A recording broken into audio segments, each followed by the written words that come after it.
Percy was working in the coal mines. He was feeling bored and lonely, with only the silly freight cars for company.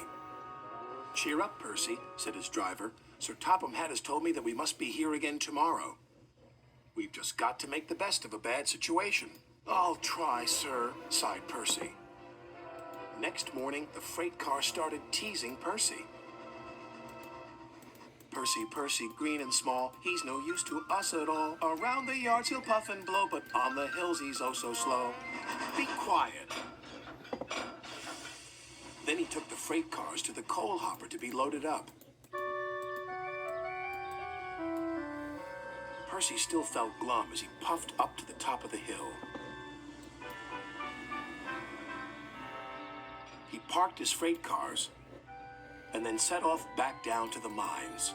Not even the cheerful sight of Bertie the bus could bring a smile to Percy's face. "What's the matter?" Not even the cheerful sight of Bertie the bus could bring a smile to Percy's face. "What's the matter, Percy?" asked Bertie. "Nothing exciting ever happens. That's the matter," sighed Percy. "It's just coal, coal, coal, and cars, cars, cars. I'm bored, bored, bored." "Nothing exciting ever happens. That's the matter," sighed Percy. "It's just coal, coal, coal, and cars, cars, cars. I'm bored, bored, bored." "Excitement is surprising," observed Bertie. "You never know when it'll happen. Otherwise, it wouldn't be exciting. Toodle peep." "It would be surprising if something surprising happened," muttered Percy. Later, he stopped by the water tower for a drink. "Hello, Percy. How are things?" asked Toby. "Boring."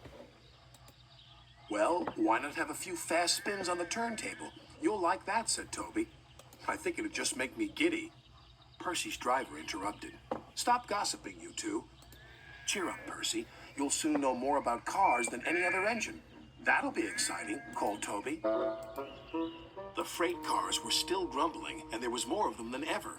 "You're much too small to pull all of us. We want another engine or we'll be struggling up the hill all night." "All night, all right. You can puff and blow, but on that hill you're still too slow." "All of us. We want another engine or we'll be struggling up the hill all night." "All night, all right. You can puff and blow, but on that hill you're still too slow." "Slow yourself," stuttered Percy. "Temper, temper," giggled the cars. Percy decided to simply carry on.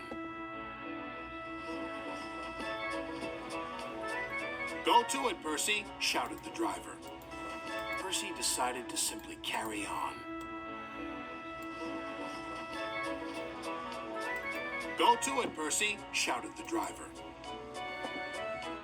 The freight cars were still joking. "Too slow, more power, here all night, tomorrow too." "Be quiet," said Percy angrily. Then there was trouble. A coupling broke.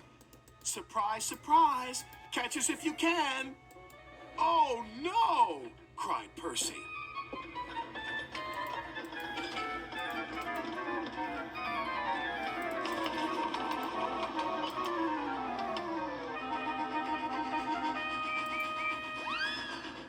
Percy's driver told the signalman, and the yard foreman told Sir Topham Hatt what was happening. "They're heading for the big hill. It'll slow them down, but they may roll back again, right into the village."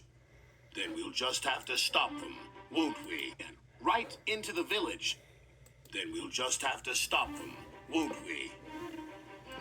The chase was on.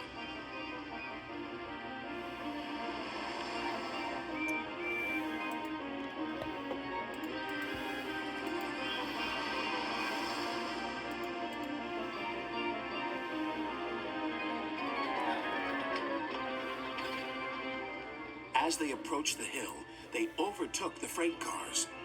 Sir Topham Hatt and Bertie screeched to a halt and waited for them near the top.